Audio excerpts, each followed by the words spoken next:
You make tough calls when caring for acutely ill and injured children. Join us for strategy and support through clinical cases, research, and reviews, and best practice guidance in our ever-changing acute care landscape. This is your Pediatric Emergency Playbook. Welcome to the Playbook. I'm your host and coach, Tim Horechko. Some of what we do is pattern recognition. And some of it, on the other hand, is really concentrating and thinking through a differential diagnosis.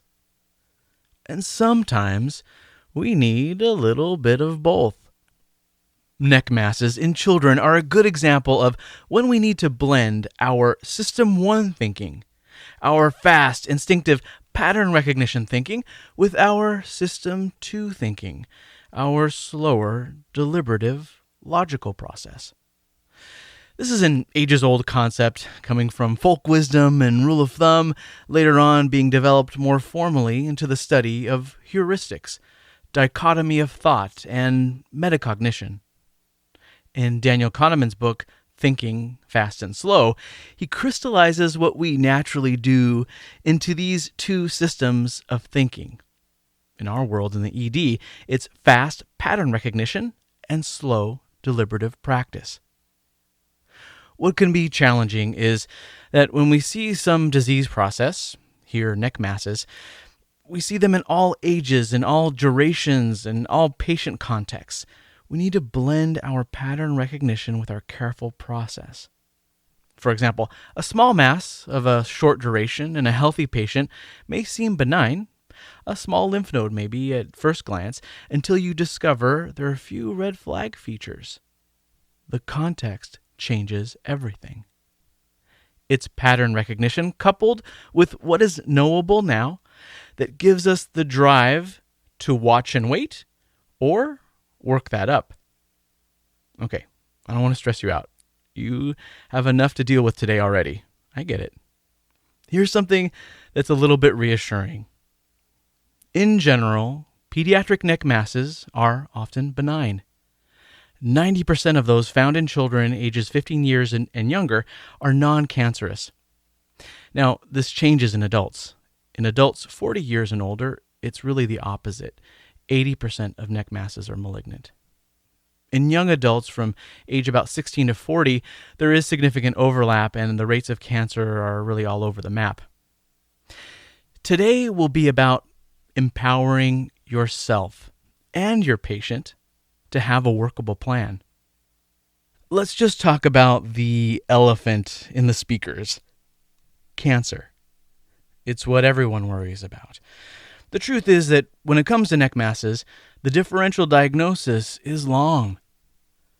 Squamous epithelial cyst, pilomatrixoma, hemangioma, cystic hygroma, Thyroglossal Duct Cyst, laryngocele, dermoid cyst, cervical rib, cervical adenitis, adenopathy, retropharyngeal abscess, focal myositis, local hypersensitivity reaction, serum sickness, autoimmune disease, pseudolymphoma, Kawasaki disease, sarcoidosis, Caffey-Silverman syndrome, PFAPA, hematoma, sternocleidomastoid tumor of infancy, arterial venous fistula, foreign body, cervical spine fracture, epidermoid cyst, lymphoma, lipoma, fibroma, neuroma, osteochondroma, teratoma, normal variant, leukemia, rhabdomyosarcoma, non-tuberculous myobacterium, histiocytosis X, and believe it or not, many, many more. Okay, this minor tangent was not to overwhelm you, but to open your mind to the seemingly endless possibilities and to get you craving an approach, a way to simplify our lives. Too much knowledge is not a bad thing. What can paralyze us is not having a plan to apply what we know. So, let's break it down. First, things that are obvious like head and neck cellulitis, retropharyngeal abscess, Lemire syndrome, thyroid masses. We'll leave this out of the discussion because I know you know them. I know you know how to recognize and to deal with them. What we'll talk about today is an approach to the "what is that?" mass. To simplify, there are 4 categories: traumatic, inflammatory, neoplastic, and congenital. Have these 4 categories in your mind as you walk in to see the patient. It'll help you to guide your history and physical exam. On history, of course, the most important factor And what this could be is the patient's age, just like we mentioned, but also ask about the time course. Is it painful, not painful? Any difficulty breathing or swallowing lately? Any preceding or concurrent illness? History of trauma? Any fever, night sweats, weight loss? Any recent travel or exposure to animals? Any family history of any of these things or medications that the patient's on? This will give you a blueprint. You'll be primed with a plan before you even examine to try to figure out what category we're in. I say this because if I put you in a room with a small child and a neck mass and told you nothing, you may not get much out of it. Remember, context is everything. The physical findings are all contingent on the history when it comes to neck masses. So now that you have the building blocks of a good history, let's dissect it and try to begin our categorization. Here's my simplified approach, what I call the rule of threes of neck masses. If this has been going on for 3 minutes, it's traumatic. 3 days, it's probably infectious. 3 months, I start to worry about neoplastic causes. And finally, if this has been going on for 3 years, and yes, we do see these patients, it's likely congenital or a complication of a congenital mass. 3 minutes, traumatic. 3 days, inflammatory. 3 months, neoplastic. And 3 years, congenital. Now, of course, this is just a cognitive construct. Don't hold me to the exact numbers, but it's nice to have some kind of framework with what we're dealing with. So, we have the age of the patient, we have the duration of the mass, or at least we know when it was first noticed, and we really try to pin the parents down on this. I find that the first answer is often not the same as the answer you get when you really try to flesh it out. Now, you went through any historical concerns. Now you're primed with the sensitivity that the history gave you, and you'll pair it with more of the specificity that you'll see on the exam. That is, you want to have some working list of differential diagnosis before you lay hands, because the physical exam, after all, is really just a judgment call. And if you don't have any idea of what's going on, how can you make any really good judgment?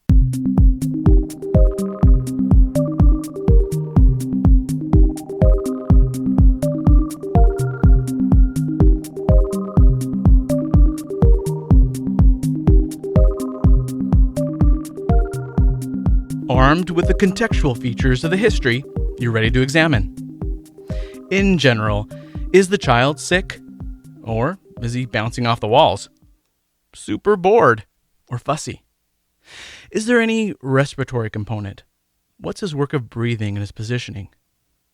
How big is the mass? Does it distort the normal anatomy, or can you only feel it? Is there calor, rubor, tumor, et dolor? In Anglico, is there warmth, redness, swelling, or pain or tenderness? Is there induration or even ulceration? Is the mass mobile and rubbery and non-tender? Whew. Or is it fixed and hard? Uh-oh. What size is it? 3 centimeters is often a good reference point. Is it less than 3 centimeters or more than or equal to 3 centimeters? A nice dividing line. Of course, we'll do a great ear, nose, and throat, and even scalp exam to put our physical findings in physical context. Okay, let's use our history and physical exam in the context of duration. First, has this mass developed in the last 3 minutes? The trauma may be acute or subacute, but the swelling should be new. Really work on the parents or any collateral sources, any info that you can nail down to find out what was the mechanism of injury. Was he running around with a pair of sheep shears in his mouth again today? Or maybe he just fell on a coffee table. In other words, was this blunt or penetrating? Was this a clothes hanger type of injury? Maybe he rode his bicycle into a clothesline, or his buddy karate chopped him in the neck, or a baseball bat went loose from a player's hands and met his anterior neck. Speaking of which, always remember potential concomitant C-spine injuries. Look for any subtle abnormal pulsation. Are the symptoms getting worse right in front of you? A new mass with any neurologic symptom is an expanding vascular injury until proven otherwise. Look for the beginnings of Horner syndrome, ptosis, meiosis, and anhidrosis. Look for ecchymosis and feel for crepitance. In a way, this may be the easiest neck mass that you'll look after. You know what to do. Airway is number one, and if you hear stridor or see respiratory distress, think tracheal injury and the very real possibility of a difficult airway. Resuscitate as you normally would. Use ATLS if that's what you normally do. CT angiogram is the study of choice for a suspected vascular or aortic injury. One last word of warning before we leave traumatic neck mass. Beware of the subacute presentation. That is, the mechanism happened a few days ago, everybody forgets about it, and then the weakened vascular wall submits the pressure and quickly forms an aneurysm. It's kind of like blowing up a balloon. It takes a lot of force initially, but once the balloon starts, it takes much less to inflate and inflate and inflate and inflate and inflate and inflate and inflate and inflate and inflate and inflate and inflate and inflate and inflate. So, not 3 minutes, but maybe 3 days or somewhere in that zone. Is it inflammatory? An inflammatory neck mass in a child may present with a history of a preceding or concurrent URI, or maybe it got better and now it's much worse. Fever may be involved at some point. Ask about exposure to animals or recent travel. You know what I'm talking about. Was there a sick contact? Could anyone have been ill around the child? Could anyone have had tuberculosis who was around the child? Unfortunately, this is a common question where I work. What's the maternal history? If you're concerned, you have to dig and ask about mom's health or her HIV status. This kind of questioning can escalate quickly, and certainly we ask our questions carefully and compassionately and strategically, but if you get a sense of a lack of continuity of care or something doesn't quite fit, questions, a history, this is the cheapest, most valuable, renewable source of medical decision green energy. Ask away until you're satisfied that you have a crystal clear mountain stream of an answer. Now that you have a good history and feel that this is likely inflammatory, try to decide, is it infected primarily, or is this a reaction to some other condition? For example, usually we're talking lymph nodes. Infected lymph nodes are isolated, asymmetric, erythematous, warm, and markedly tender. Reactive lymph nodes, on the other hand, they're discrete, rubbery, mobile, and they may be slightly tender. These are the patients that your System 1, fast-thinking pattern recognition, these are the ones that you say, hey, this child has a URI, and this is just some reactive lymphadenopathy. You happen to palpate a small, little, rubbery, non-tender, non-erythematous, mobile little lymph node less than 3 centimeters, and it doesn't even faze you. Reactive lymphadenopathy. Just remember that if you're going to call it that, try to get a sense of what it's reactive to, and what are we missing? Okay, pop quiz. What is it called when a lymph node is primarily infected? The lymph node itself is so overwhelmed with, say, Staph aureus or group A strep that it just can't do its job anymore as a filter and starts to look a little like a pus pocket. The neck mass is usually submandibular, swollen, red, and tender. And it's called Bacterial Lymphadenitis. The lymph node itself is overwhelmed and primarily infected. The biggest branch point here is to decide, is this bacterial lymphadenitis associated with an abscess or not? It's a judgment call. If the mass is less than 3 centimeters, it's fairly circumscribed, it's not fluctuant, and the child is well, then I don't really feel obligated to go chasing it down with an ultrasound. If there's any doubt, put a probe on it. Just remember that in any case of lymphadenitis, you will see some hypoechoic fluid. The question is whether this represents a discrete abscess. Small pockets of fluid are okay to go home.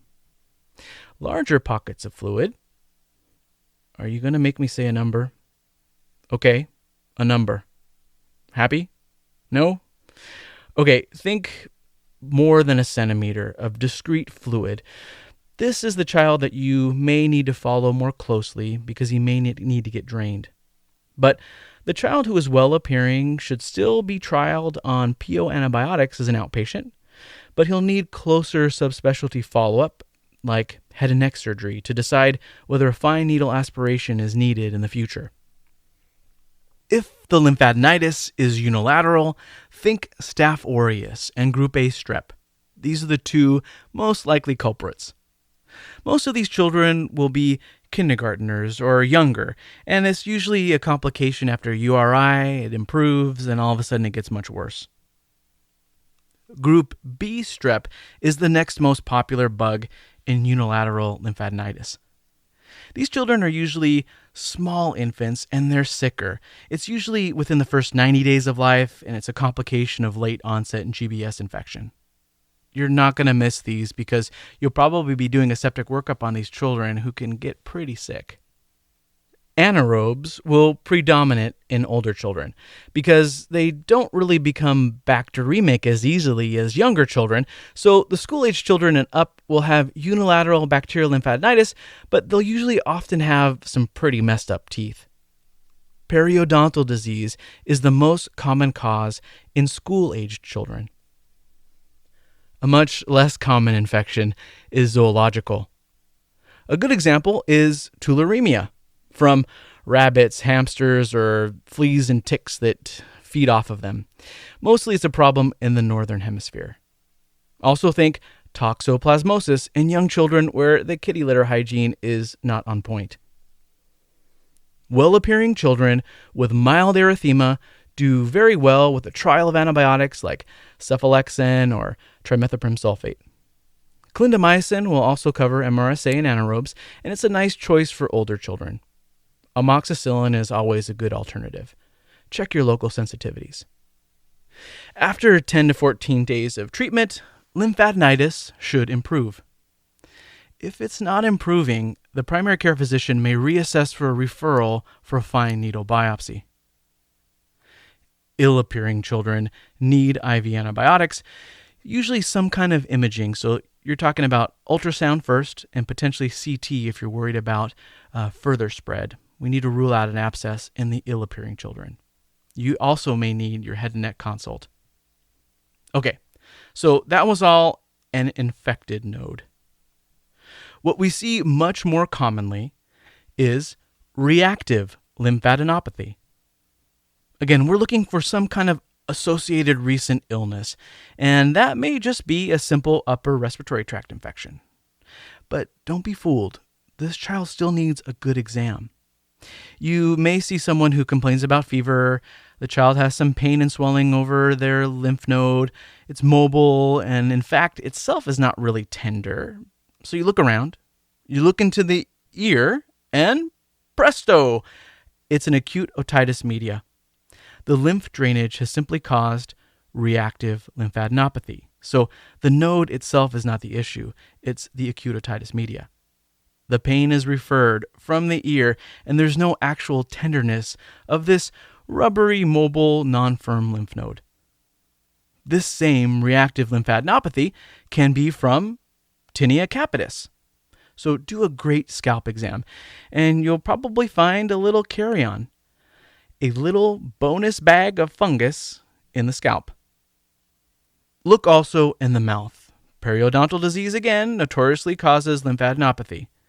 You may also catch it in time before the tooth forms an abscess. With the majority of inflammatory causes of neck mass, it's usually supportive or treating the underlying issue. Obviously, give warm compresses and antibiotics to bacterial lymphadenitis if you find it, but usually they're not as scary as they look, and they do well with follow-up. However, there are 2 cases of infectious disease that are kind of on us to sniff out, and as we wear the hat of public health canary in the coal mine, it's on us. If, for some reason, in your history or the context, you suspect tuberculosis, evaluate for active disease. In this country, we place a PPD and we ensure there's close follow-up. In countries with a BCG vaccine strategy, this becomes a little trickier. So the main point here is to suspect it when appropriate and ensure good follow-up, some kind of ironclad plan going forward. If you suspect cat scratch disease, evaluate for any concurrent problems like potentially ophthalmologic components or any CNS or GI involvement, and draw titers. You can treat empirically with azithromycin and follow this patient up. Okay, here's our summary, broad strokes, general advice. If you think this is inflammatory, about 3 days worth of symptoms, consider this for your differential. If the lymphadenopathy is bilateral and more acute, think viral illness, like a reactive lymphadenopathy. If it's angry, hot, red, think lymphadenitis and group A strep or Staph aureus. If the inflammatory mass is bilateral, subacute, or even chronic, think Mycobacterium tuberculosis, non-tuberculous mycobacteria, and cat scratch disease.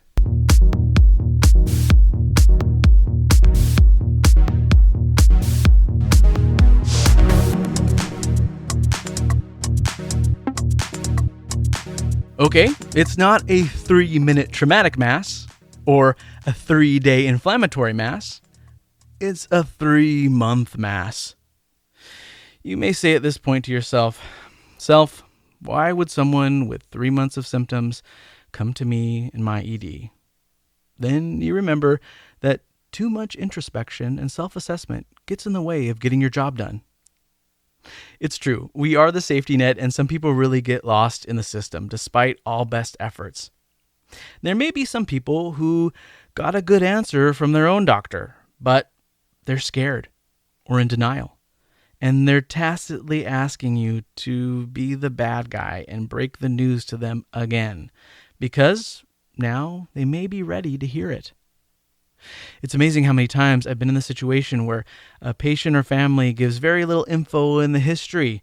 The exam is very concerning, and I figure out that it's likely cancerous, and only later do they divulge that, well, that's what my doctor said. The human reaction is to be a bit annoyed, right? Lots of time and blood and sweat and tears and money has been spent in reinventing the wheel. But I gotta believe that there was some value in this visit. The value is that in this visit, they were now primed to hear that news, and they just needed confirmation or someone to spell it out again. I know, it's not a great situation, but neither is having a new diagnosis of potential cancer. So I try to save my frustrations for things like the EMR.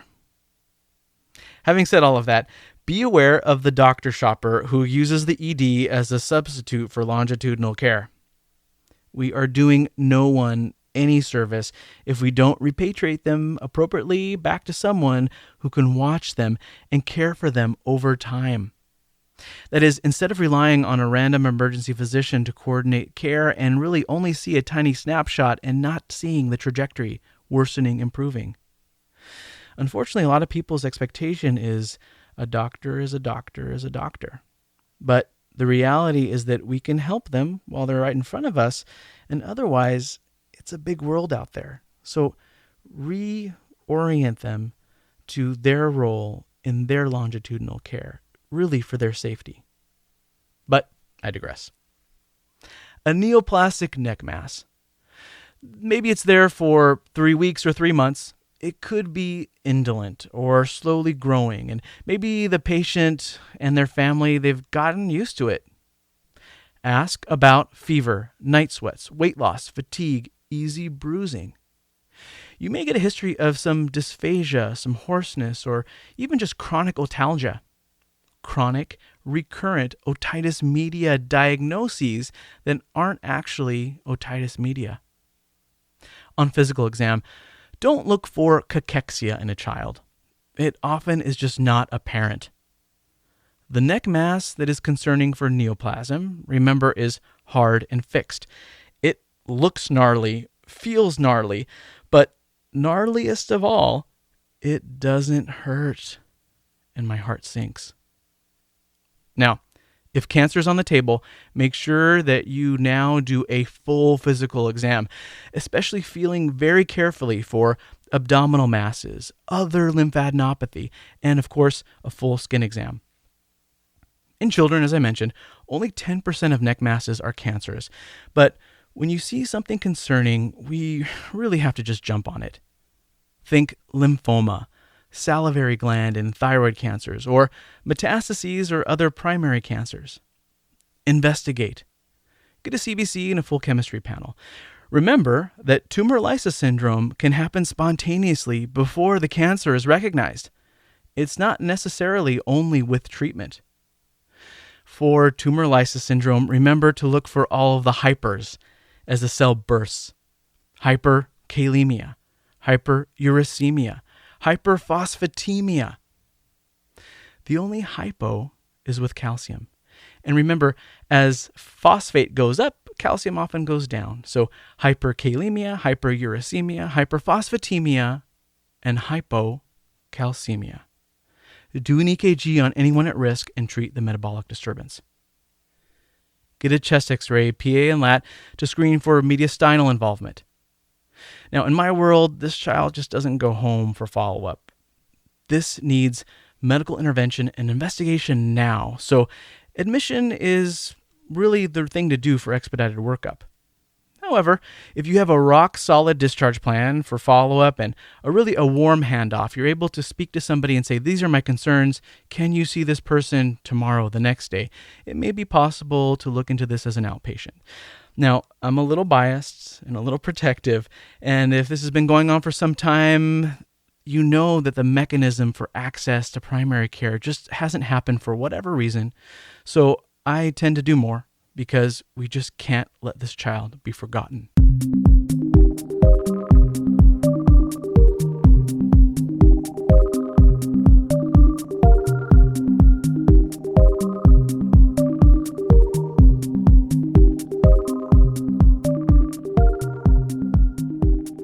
And finally, we get to the most fascinating type of pediatric neck mass, the congenital neck mass. In our rule of threes, this one would be present for 3 years. Of course, that doesn't hold up for the younger children, but you get the idea of the hierarchy of duration. 3 minutes trauma, 3 days inflammatory, 3 months neoplastic, and 3 years congenital. You may be looking at the congenital mass itself, and maybe the patient just never got an answer, or a plan, or a follow-up. Or you may be looking at a complication of the previously super chill, nothing going on congenital mass that is now markedly worse. On history, there may be some recurring worsening and improving of the mass that seems to get worse with, say, a URI. It may get worse with forceful coughing. It may always just sort of be there, but it's no worse over the past few hours or days. On physical exam, of course, evaluate the airway, pay close attention to exactly where the mass is in relation to other structures. Localization of the mass can be very helpful. In fact, it's key to learning the etiology of a congenital neck mass. Usually these are soft, ballotable, and sometimes slightly mobile. The 4 common congenital masses that I want to talk with you about today are Thyroglossal Duct Cyst, Branchial Cleft Cyst, Cystic Hygroma, and hemangioma. If you know these, you'll do great. Okay, we won't belabor each and every one of these. I want to give you just enough biz-buzz quick associations that you can remember them so that you'll think about them when you may see them. So, first, Thyroglossal Duct Cyst. It's the most common congenital neck mass. It's an embryonic remnant the cystic duct and mass follow the line of descent of the thyroid gland. It's always midline. It looks like a little midline grape. And here is the defining characteristic. Since it's embryologically attached to the base of the tongue, the Thyroglossal Duct Cyst will elevate with swallowing.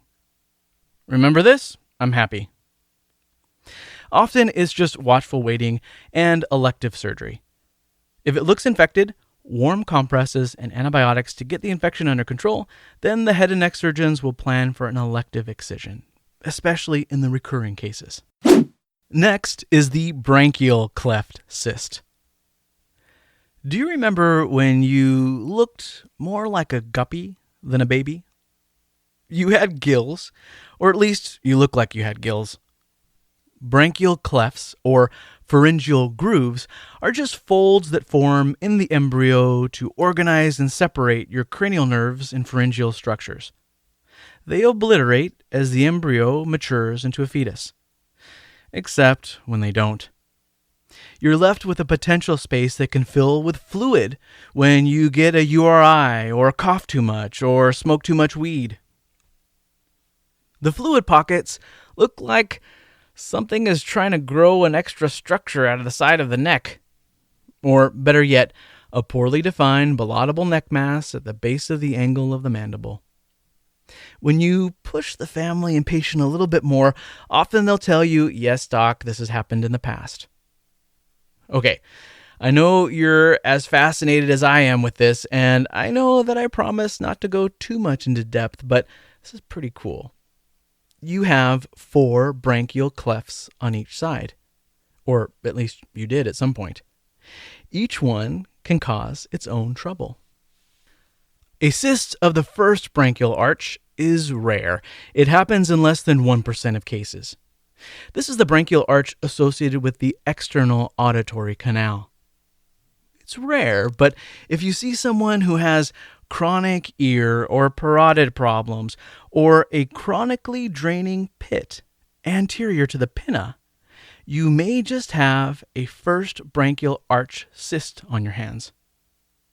Another presentation is chronic ear drainage associated with facial nerve palsy or weakness. Think first arch problems. Branchial cleft cysts arising from the second branchial arch are the most common, and the one I was describing before. They're found along the anterior border of the sternocleidomastoid. Branchial cleft cysts arising from the third and fourth branchial arches are also rare. They're found at the base of the sternocleidomastoid, a little further down. The danger here is that if a sinus tract forms, they can communicate with the internal carotid artery or the glossopharyngeal nerve. Danger, danger, don't stick a needle in it. Again, most branchial cleft cysts are associated with the second branchial arch, and they come and go as they please. But if they're infected secondarily, give a 10 to 14 day course of your favorite facial cellulitis or oral coverage antibiotics. So cephalexin or augmentin or clindamycin, and close primary care follow-up. The cyst should resolve with the recent illness, or head and neck surgeons may plan for an elective excision, mostly to prevent recurrence.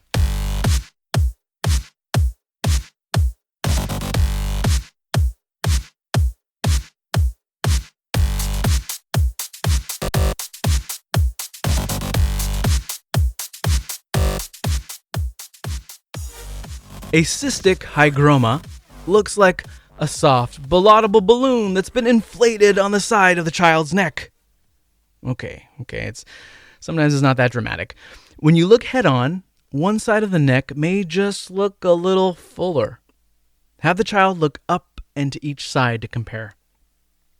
A cystic hygroma occurs because of an obstruction between the venous and lymphatic systems, and there's accumulation of what really should have been drained. It's mostly benign, and it's mostly a self-resolving process. Just keep in mind that a significant percentage of these children will have chromosomal abnormalities or aneuploidy. About 60 to 70% of cystic hygromas will be because of Turner syndrome. It's the most common, or maybe a trisomy, or really actually any aneuploidy. Some non-chromosomal associations are often cardiac. Remember, this is a primarily vascular venous lymph drainage problem.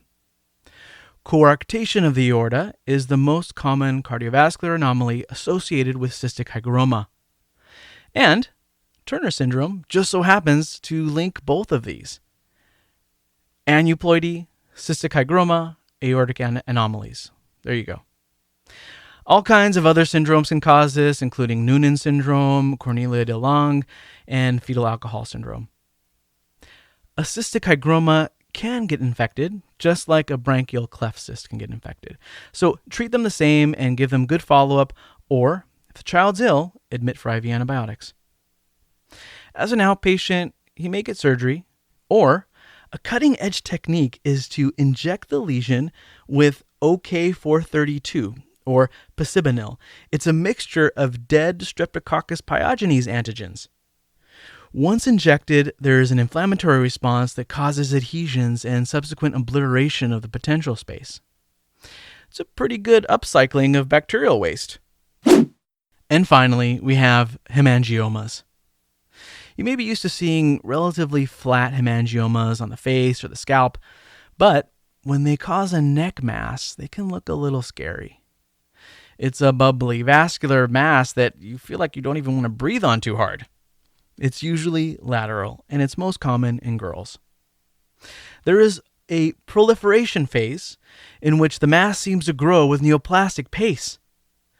Then a plateau and an involution phase, where it can spontaneously, involute.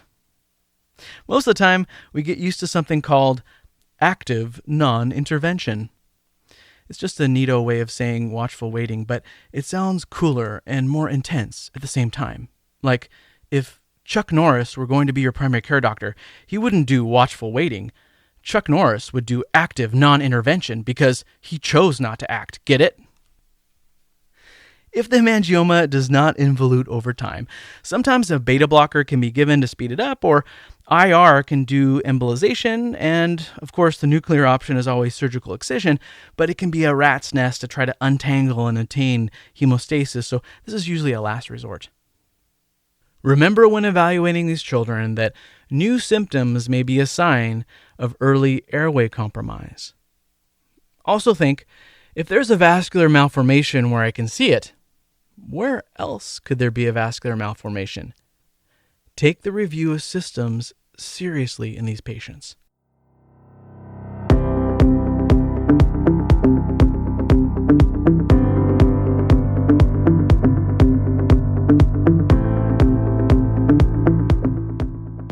All right, how are we feeling? More powerful? More prepared? In summary, history sets the stage for where am I going to go with this? Physical exam helps you to narrow it down.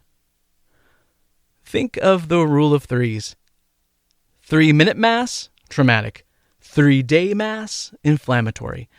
3-month mass, neoplastic. 3-year mass, congenital. Use both your pattern recognition as well as your deliberative practice to put into context what you see. Ultrasound is usually the modality of choice for most neck masses, and it's often the initial study that you'll need, unless you think this is vascular. You may still start with an ultrasound, but go to CT angiography, especially for trauma or hemangiomas that are not behaving themselves. Decide, sick or not sick, and go from there. Unless the child is obviously in distress or in trouble, you usually have some time to figure out what it is and follow up as needed. It's powerful to know when to reassure and when to take over. Thank you for listening. Until next time, remember, you are the champion for the child in front of you. Take care. Thank you for listening to The Playbook. We welcome your comments, questions, and feedback. Email Tim at coach@pemplaybook.org or drop by our website for show notes and more strategy at pemplaybook.org. See you there.